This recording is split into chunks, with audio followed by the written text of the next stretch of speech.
A millionaire fell for a candy seller's smile, and her life was never the same. Before we begin, leave a comment telling us which city you're watching from. And don't forget to rate this story from 0 to 10 at the end. Enjoy the story. This is a story about destiny, second chances, and the kind of love that rewrites history itself. It's about a woman selling handmade candies on a rainy street corner in New York, and a billionaire who saw something in her smile that money could never buy. What happened next would prove that sometimes the universe corrects its own mistakes, even if it takes 60 years to do so. The rain came down hard that October afternoon in Union Square, the kind of rain that sends tourists scrambling for cover and makes even lifelong New Yorkers question their choice to live in a city that tests your resilience every single day. Lila Carter stood behind her small decorated cart, watching as the crowd thinned, and her carefully arranged trays of handmade candies began to collect tiny drops of water despite the striped awning above her. She was 27 years old, with dark curls that framed a face marked by both gentleness and quiet determination. Her hands moved methodically, covering the displays with plastic sheets, accepting that this would be another slow day in a month full of them. She had been selling candies in Union Square for 3 years now. Every morning she woke at 5, prepared batches of caramels, fudge, and chocolate truffles in the tiny kitchen she shared with her grandmother in Brooklyn, then hauled everything on 2 subway trains to reach her spot by 9 a.m. The work was exhausting. The profit margins were thin, but it was honest work, and it was hers. Her grandmother Evelyn always said that dignity wasn't found in what you did, but in how you did it. Lila held on to that thought on days when her feet ached and strangers walked past her cart without a single glance. The man appeared seemingly out of nowhere. One moment Lila was alone on her corner. The next, he was standing there, rain dripping from his dark coat, studying her display with an intensity that felt almost out of place. He was tall, maybe in his early 30s, with sharp features softened by something indefinable in his expression. There was a sadness in his eyes that didn't match the expensive cut of his clothes or the confidence in him. He didn't speak at first. He just looked at the candies, then at her, then back at the candies. Layla felt something strange flutter in her chest. She had served thousands of customers over the years. This felt different. This felt like recognition, though she was certain she had never seen this man before in her life. Finally, he spoke. His voice was low, measured, almost careful. He asked how much for everything. Not a box, not a selection. Everything. Layla blinked, thinking she had misheard over the sound of rain hitting the pavement. She asked him to repeat himself. He did. He wanted to buy her entire inventory. Every tray, every piece, everything she had spent the morning preparing. Layla's practical instinct kicked in before her confusion could fully form. She calculated quickly. $300? Maybe $350 if she was generous with her own labor. The man didn't even blink. He pulled out his wallet and handed her 4 crisp $100 bills, telling her to keep the change. Then he did something even stranger. He asked if she would have dinner with him. The question hung in the air between them, as unexpected as his presence had been. Layla should have said no. Every reasonable instinct told her to politely decline, pack up her cart, and go home to the safety of her grandmother's kitchen. But there was something in his eyes. That same recognition. That same sense of something larger moving beneath the surface of an ordinary moment. So instead of saying no, she heard herself say yes. His name was Ethan Blackwell, though she wouldn't learn what that name meant until He said he felt like he had been searching for something his entire life, and when he saw her smile that afternoon in the rain, something in him recognized something in her. He talked about destiny and soul recognition, and the strange certainty that sometimes arrives without warning or explanation. Lila sat very still, her coffee growing cold in front of her. She should have thought he was crazy. She should have made an excuse and left. But she didn't, because everything he was saying felt true in a way she couldn't explain. She felt it too, that recognition, that certainty, that sense of something inevitable unfolding exactly as it was always meant to. When Lila returned to the small apartment in Brooklyn that night, her grandmother was waiting up. Evelyn Carter was 78 years old, with silver hair and eyes that still sparkled with the sharpness of someone who had seen enough of life to know when something important was happening. She took one look at her granddaughter's face and knew. She asked Lila to sit down. She asked her to tell her everything. Lila described the man at the cart, the unexpected purchase, the dinner, the strange conversation about destiny and recognition. As she spoke, she watched her grandmother's expression shift from curiosity to something else, something that looked almost like fear mixed with wonder. When Lila finished, Evelyn stood without a word and walked to her bedroom. She returned carrying a small wooden box that Lila had seen on her grandmother's dresser her entire life, but had never been allowed to open. Evelyn's hands trembled slightly as she lifted the lid. Inside were letters, photographs, and one sealed envelope with Lila's name written in handwriting she recognized instantly. Her mother's handwriting. Her mother, who had died when Lila was only 4 years old. Evelyn explained that this letter had been written in the final weeks of her mother's life, during those terrible days when cancer was stealing her away piece by piece. She had left instructions that Lila should receive it only when the time was right. Evelyn hadn't known when that time would be. Until now. Lila's hands shook as she opened the envelope. The letter was 3 pages long, written in her mother's careful script. Her mother wrote about a dream she'd had repeatedly during her illness. In this dream, she saw Lila as a grown woman meeting a man on a city street. She described him with eerie precision. Tall, dark-haired, with eyes that held sadness and searching. A man of wealth and power who was also deeply wounded. A man who would recognize Lila as if they had known each other across lifetimes. The letter went on. Her mother wrote that she couldn't explain the dream, couldn't say if it was medication or intuition or something else entirely. But she felt compelled to write it down, to tell Lila that if such a man ever appeared, she should not be afraid. That some connections are written in places deeper than we understand. That love sometimes comes to correct old wrongs and heal old wounds. That destiny is real, even when it seems impossible.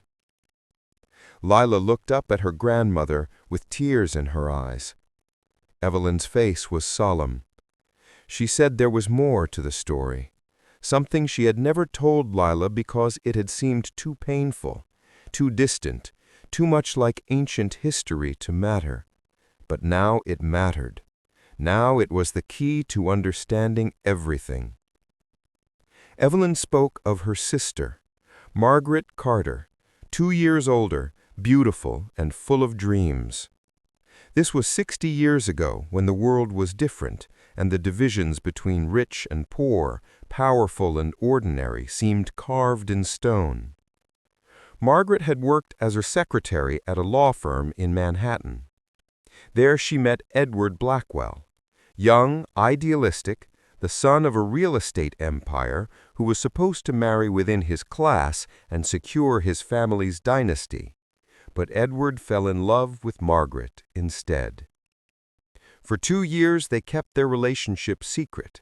They met in quiet corners of the city, away from the eyes of society and the judgment of Edward's family. But the Blackwell family discovered the truth. Edward's father was a man of ruthless pragmatism, who saw relationships as transactions and love as weakness. He gave his son an ultimatum: end it or lose everything. Not just money, but family, name, future. She died young, at 42, from pneumonia that Evelyn always believed was really a broken heart that had finally given up. Evelyn's voice grew soft as she finished the story. She said she sometimes wondered what would have happened if Edward had chosen differently, if he had been brave enough to fight for love instead of surrendering to fear.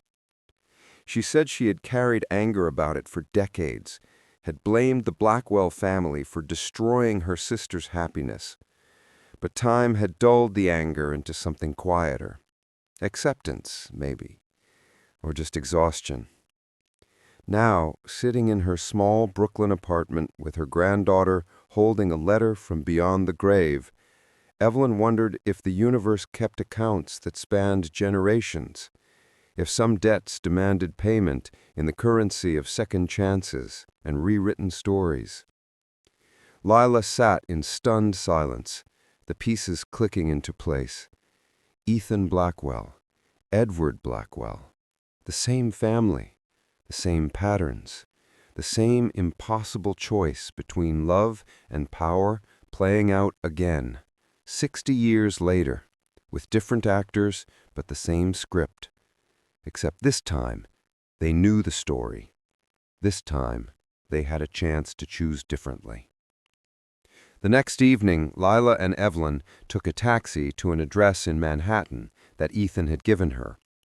The building was exactly what Lila expected: glass and steel, doormen in uniforms, the kind of lobby that whispered wealth so quietly you could barely hear it over the sound of your own inadequacy. They rode the elevator to the penthouse in silence. When the doors opened directly into Ethan's apartment, Lila felt her breath catch. Floor-to-ceiling windows overlooked the city. Art on the walls that probably cost more than she would earn in a lifetime. Furniture that looked like it belonged in a museum. But Ethan's face, when he saw them, made all of that disappear. He looked nervous, vulnerable, like a man who had everything and somehow still felt empty. He greeted Evelyn with unexpected warmth, about Margaret and Edward, and a love story that ended before it truly began. She watched Ethan's face change as understanding dawned. He stood abruptly, walked to his own study, and returned with a framed photograph.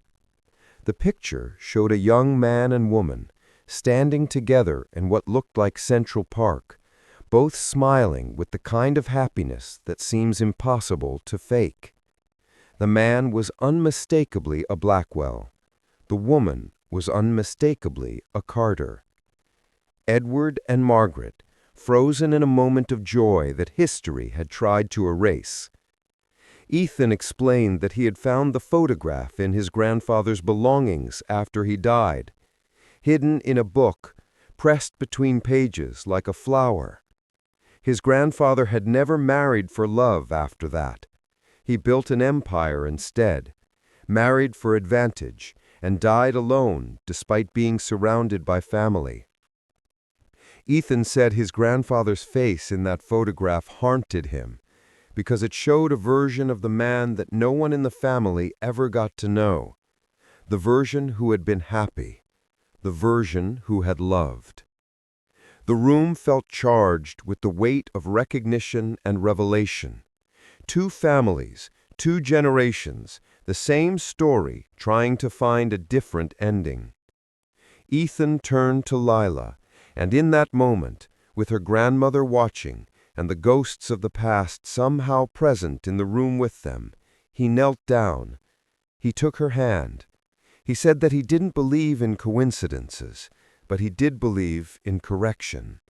He believed that sometimes the universe offers a chance to make right what was made wrong. He said he had only known her for 2 days, but felt like he had been searching for her his entire life. And then he asked her to marry him. Lila looked at this man, This stranger who somehow wasn't a stranger at all and felt tears on her cheeks. She didn't say yes, but she didn't say no either. She said she needed time to understand what was happening, time to separate destiny from Someone who had spent his entire life building walls to protect the Blackwell name and fortune, and who would not allow his son to tear those walls down for something as foolish and dangerous as love. Charles Blackwell was 73 years old and had not built one of America's largest real estate and investment empires by being sentimental. He was a man who saw the world in terms of assets and liabilities, leverage and weakness. He had married strategically, raised his children according to plan, and groomed Ethan from birth to take over the family business. Everything in Charles's world existed to serve the expansion and protection of Blackwell Industries. Everything, including his son. When Charles's assistant informed him that Ethan had been seen with a street vendor, had bought her entire inventory, had taken her to dinner, and had subsequently brought her and an elderly woman to his penthouse, Charles did not react with anger. He reacted with cold calculation. He made phone calls. He gathered information. And what he discovered sent something close to rage through his otherwise controlled demeanor. The woman was nobody. No family, no money, no connections. A candy seller. A girl from Brooklyn who took the subway and lived with her grandmother in a cramped apartment. Even worse, her grandmother was a Carter, the same family that had nearly derailed his own father's future 60 years ago. Charles remembered the stories. His father's foolish infatuation with a secretary, the near disaster that had almost cost the family everything. Charles's grandfather had handled it then. Now it was Charles's turn to handle it. He summoned Ethan to his office in Midtown. The conversation was brief and brutal. Charles told his son that he knew about the girl. He knew about the inappropriate relationship, and he was here to end it before it became a catastrophe. Ethan tried to explain, tried to talk about connection and recognition and second. The foreign investors were conservative, traditional, concerned with stability and image. They had made it clear that they wanted to see Ethan settled, married to someone appropriate, presenting the picture of a stable future leader. Any scandal, any hint of chaos or poor judgment would kill the deal. Thousands of jobs would be lost. Billions in value would evaporate. The family name would be damaged beyond repair. And Charles had already provided a solution. Victoria Hale, daughter of the Hale banking family. Beautiful, educated, socially impeccable. The two families had discussed a potential union for years. Victoria was willing, her family was willing. All that remained was for Ethan to do his duty, to choose responsibility over fantasy, to choose the family over a girl he barely knew. Ethan sat in his father's office, feeling the walls close in. He tried to argue, tried to make his father understand that this was different, that Lila was different, that some things mattered more than mergers and market share. But Charles was unmoved. He gave his son a deadline. 1 week to end the relationship with the candy seller and announce his engagement to Victoria or face removal from the company. Not just demotion, complete disinheritance.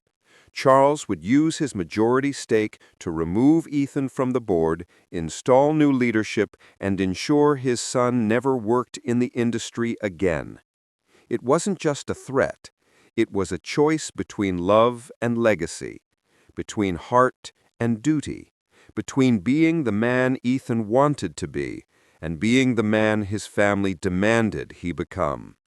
The same choice his grandfather had faced 60 years ago, the same choice that had destroyed 2 lives. The investors who had trusted the company with their futures. He thought about the employees who would lose everything if the merger collapsed. He couldn't save his love at the cost of destroying thousands of lives. The weight was too great. The responsibility too heavy. On the fourth day, he went to Brooklyn. He found Lila at her grandmother's apartment. The pain in his eyes told her everything before he spoke a single word. They sat together on the small couch in Evelyn's living room, and Ethan explained what was happening. The merger, the ultimatum, the impossible choice. He told her he loved her, told her he knew it sounded insane after such a short time, but he loved her with a certainty that defied reason.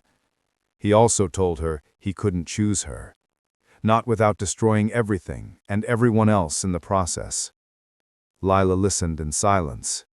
When he finished, she took his hand and did something he never expected. She released him. She told him she understood. She said she wouldn't be the reason thousands of people lost their livelihoods. She said she wouldn't be the person who made him choose between his heart and his conscience. She said she loved him too, which is why she was letting him go. Sometimes love means sacrifice. Sometimes it means stepping back so the other person can do what they must do, even when it breaks you. They held each other and cried. Evelyn watched from the doorway, her face etched with the pain of seeing history repeat itself.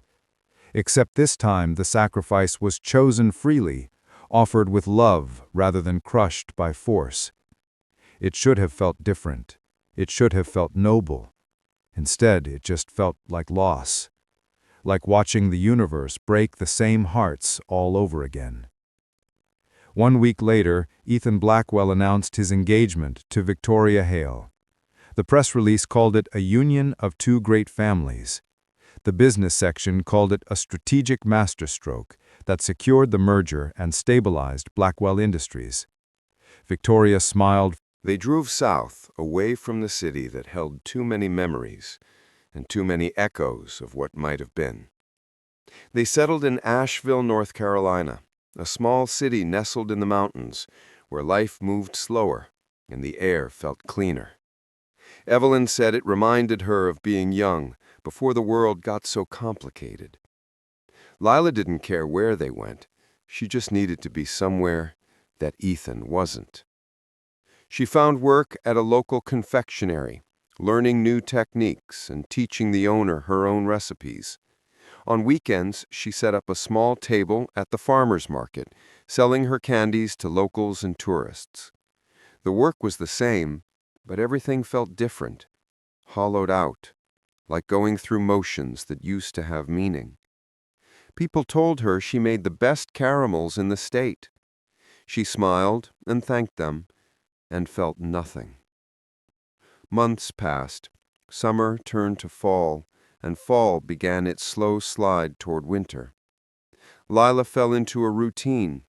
Wake up, make candies, go to the market, come home, help her grandmother with dinner, go to bed, repeat. The ache became familiar, less sharp, but somehow more permanent.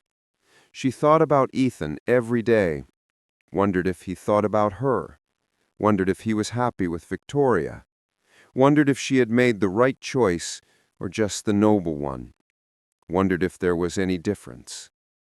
One morning in late November, a small package arrived at their house.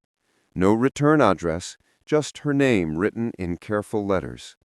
Inside was a silver pendant on a delicate chain. The pendant was shaped like a piece of candy, whimsical and beautiful. Wrapped around it was a piece of paper with a single line, "For you to know that I think about you every day."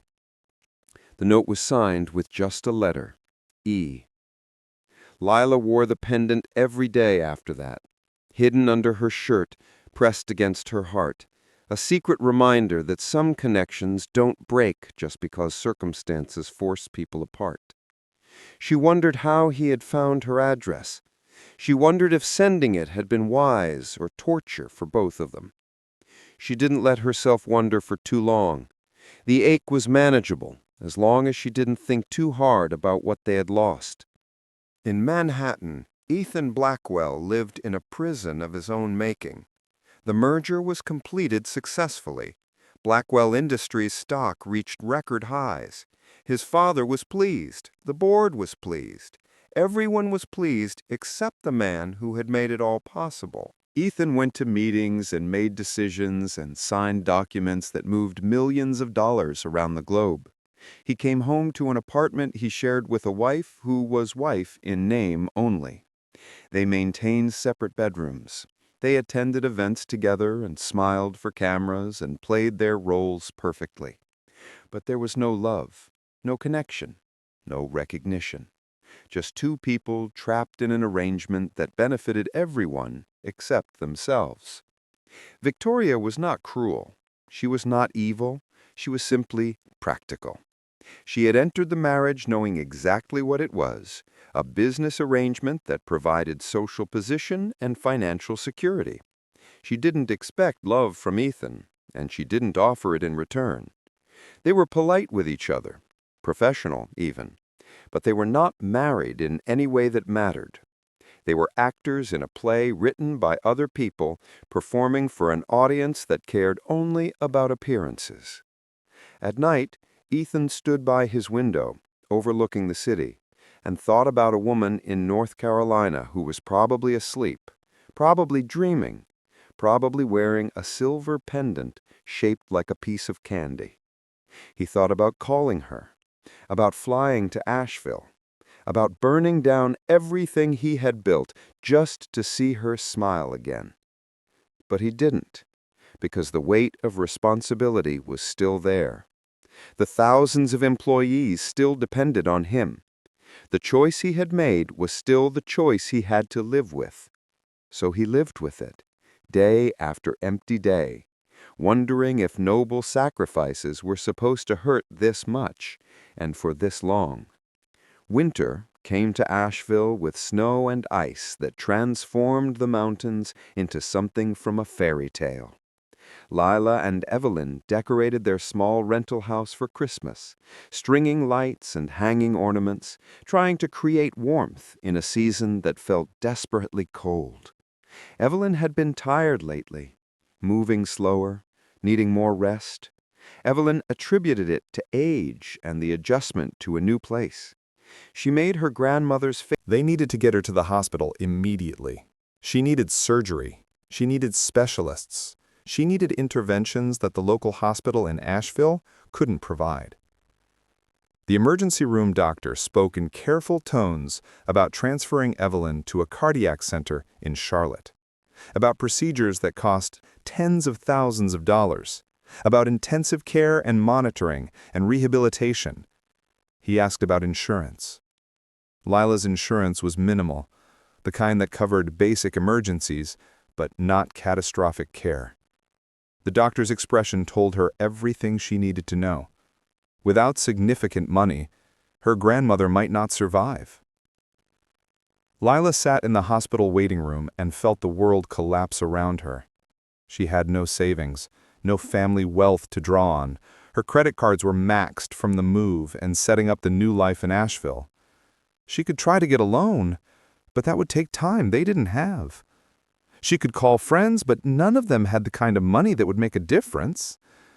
She was alone with a dying grandmother and no way to save her. The injustice of it made her want to scream. The helplessness made her want to disappear. She sat in that hard plastic chair and cried until she had nothing left. She didn't know that 3 states away, a phone call was being made. That Ethan's assistant, who had been quietly monitoring Lila's situation for months on Ethan's instructions, had just informed his boss that Evelyn Carter had been hospitalized with a heart attack. That the family had no resources for proper care. That without immediate intervention, she would likely die. Ethan was in a meeting with Japanese investors when he received the message. He excused himself without explanation, walked to his office, and made 4 phone calls. The first was to the hospital in Asheville, authorizing $200,000 in immediate care for Evelyn Carter. He told his father that he was done with the performance, done with the prison, done sacrificing his life for other people's expectations. He said he was going to Asheville to be with the woman he loved while her grandmother fought for her life. And if that cost him everything, then everything wasn't worth having in the first place. He hung up before his father could respond.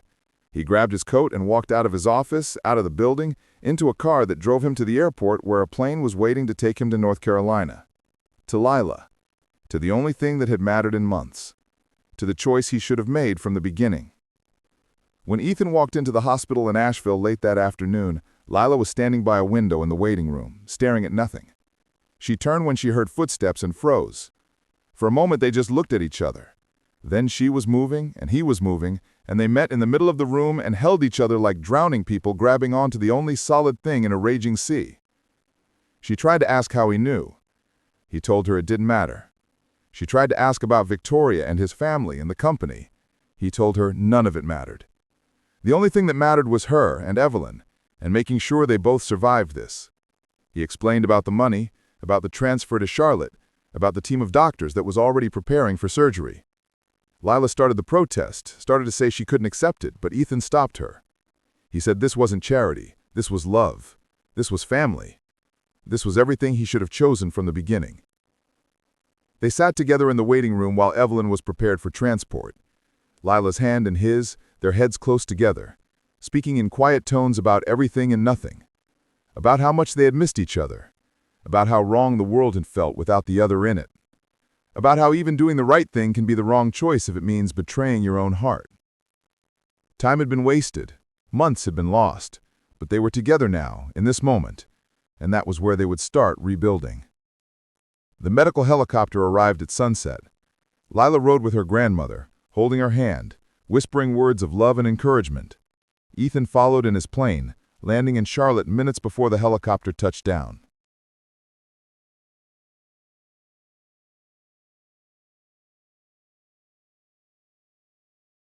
By the time Evelyn was wheeled into surgery, both Lila and Ethan were there, waiting together, unified in their vigil.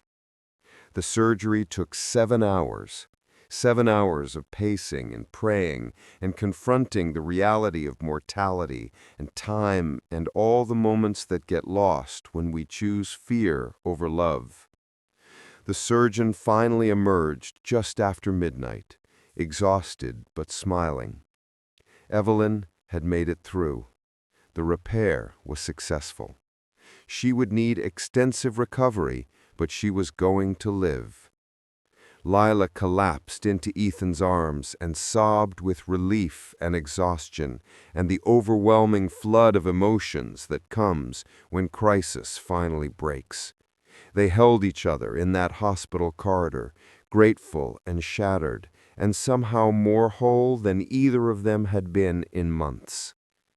They didn't see the elevator doors open, didn't hear the footsteps approaching, didn't realize they were no longer alone until a familiar voice cut through the moment like a blade. Charles Blackwell stood in the hospital corridor, flanked by 2 attorneys and a security guard. His face was rigid with fury, barely contained beneath a veneer of civilized control. He demanded to know what Ethan thought he was doing. He demanded explanations for the abandoned meeting, the unauthorized use of company resources, the complete disregard for his marriage vows and family responsibility. He said that Ethan had finally gone too far, that this time there would be consequences, that this time Ethan would lose everything. But then something unexpected happened. Lila stepped forward. This woman who had spent her life selling candies and trying to get by. This woman who had been raised to be polite and deferential and small. This woman who had given up the man she loved to spare him from this exact moment, stepped directly in front of Charles Blackwell and spoke with a strength that surprised everyone in that corridor, including herself. She told, "Some choices defined who you were at the core of your being. And if Charles couldn't see that his son was acting with honor and courage and real love, then Charles was the one who had failed, not Ethan." The corridor was silent. Charles stared at this young woman who dared to challenge him, who dared to speak to him as an equal, rather than cowering before his power and position. He started to respond, to put her in her place, to remind her that she was nobody talking to somebody. But before he could speak, the elevator opened again.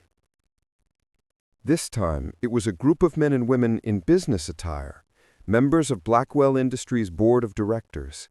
They had been making calls, they had been gathering information, and they had been preparing for this moment. The board chair stepped forward and addressed Charles directly.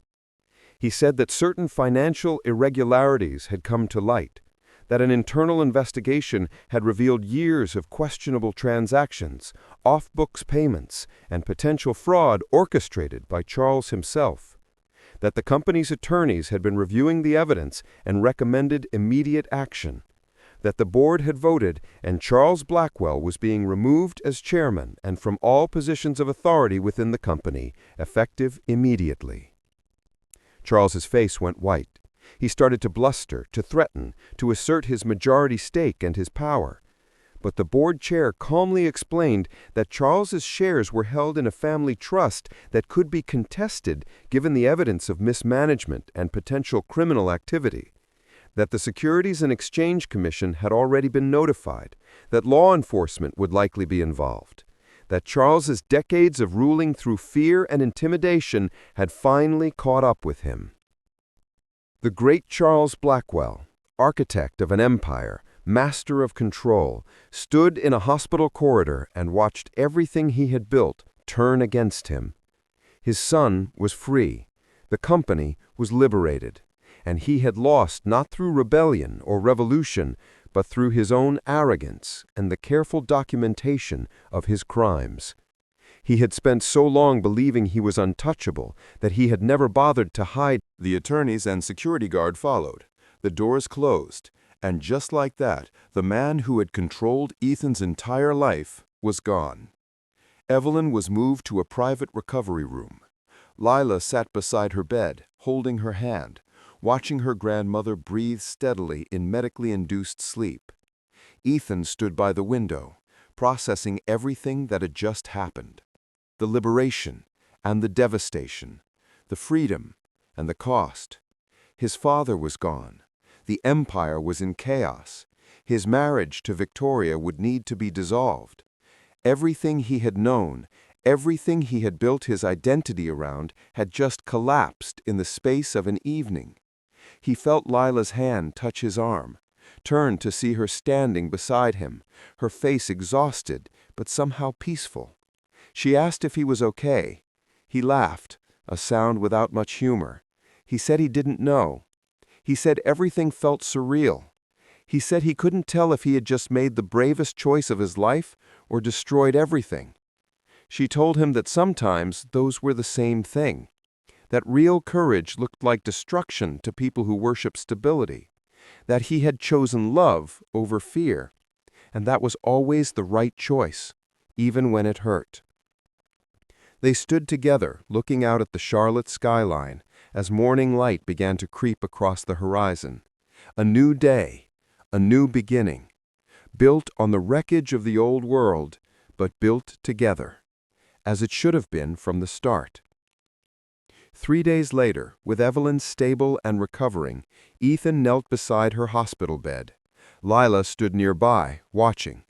Ethan took Lila's hand and asked her again, asked her to marry him, not because of destiny, or family history, or correcting the past, but because he loved her, because she made him want to be better, because life without her wasn't really living, because he had finally learned that some things are worth losing everything to gain. Lila said yes, simple and clear and certain. Yes to love, yes to risk, yes to building something new from the ashes of what had been destroyed, yes to each other, despite everything and because of everything. Hospital staff in the hallway applauded. Nurses who had been watching the drama unfold hugged each other. Even the stern ICU doctor smiled. Love stories were rare in trauma centers. This one felt earned. The wedding took place 6 months later in a small chapel in the mountains outside Asheville. The guest list was tiny. Evelyn, fully recovered and radiant with joy. A few friends from the farmer's market. Ethan's assistant, who had quietly helped orchestrate the reunion. A handful of board members who had supported the transition at Blackwell Industries. No press, no photographers, no society pages or business sections covering the merger of two dynasties. Just two people who had found each other against every odd, standing together and promising to honor what they had almost lost. Layla wore a simple white dress that she bought at a local boutique. No designer gown, no magazine feature, just a dress that made her feel beautiful and herself. Ethan wore a suit, but not one of his armor suits from board meetings and investor presentations. This one was softer, more personal, chosen with Layla's help because she said the color made his eyes less sad.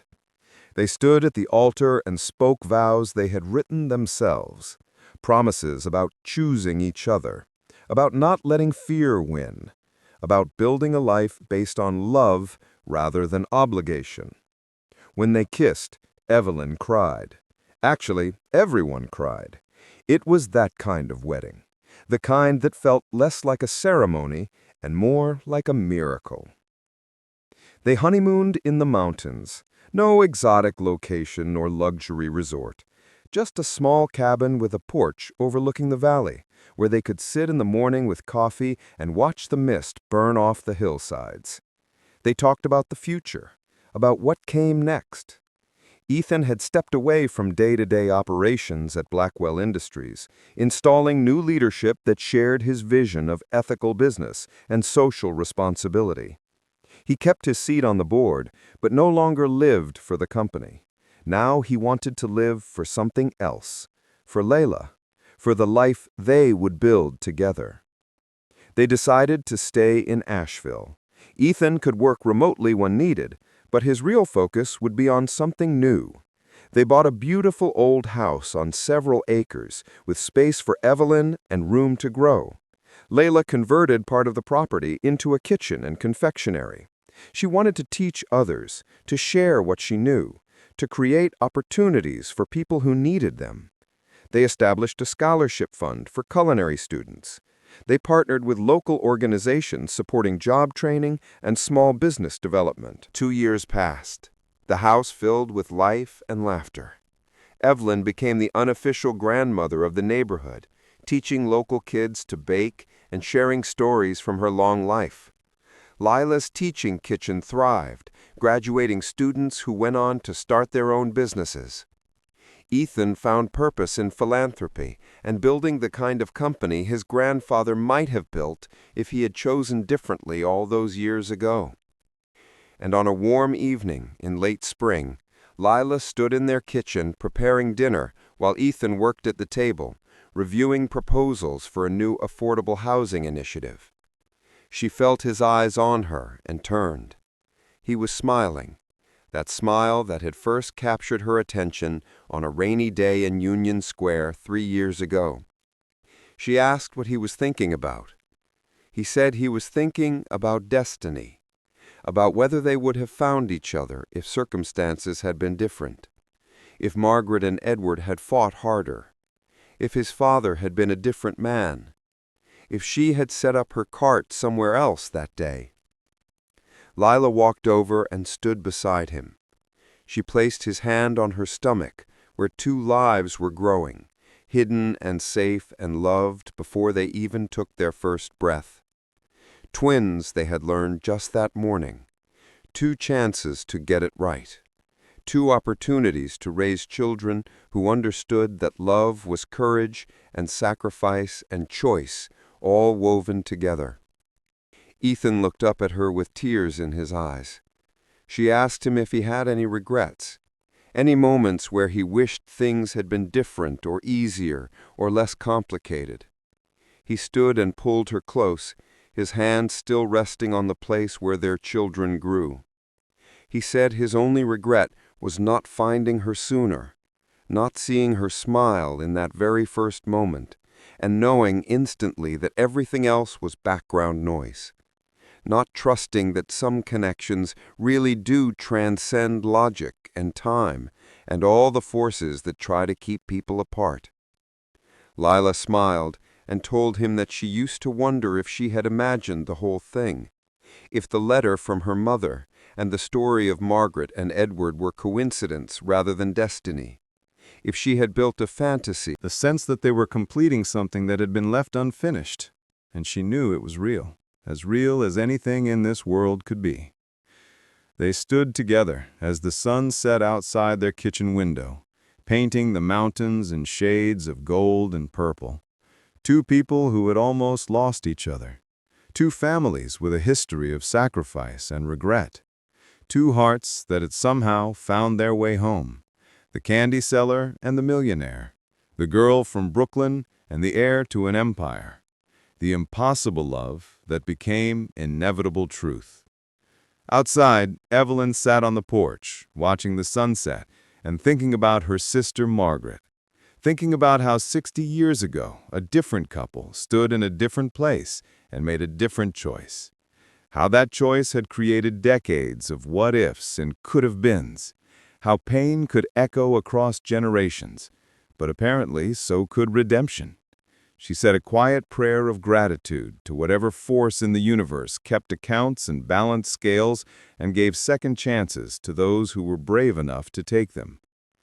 Inside, Lila asked Ethan one more question. She asked if he thought their children would understand someday, would understand the story of how their parents met and all the forces that tried to keep them apart, would understand that love sometimes requires losing everything to gain the only thing that matters. Ethan thought about it for a moment. Then he said that whether they understood or not, they would know.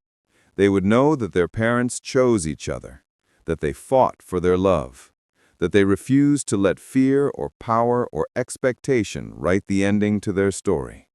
And that knowledge, more than any wisdom or advice or lesson, would teach them what really matters in this life. They stood together in their kitchen, in their home, in the life they had built from the wreckage of everyone else's plans. And they were happy.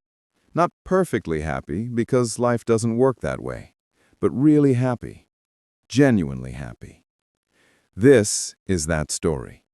This is that proof. This is what happens when love wins. Now it's your turn. Rate this story from 0 to 10 in the comments below and tell us, do you believe in destiny? Do you think some loves are meant to be? Share your thoughts with us. We'd love to hear your story too.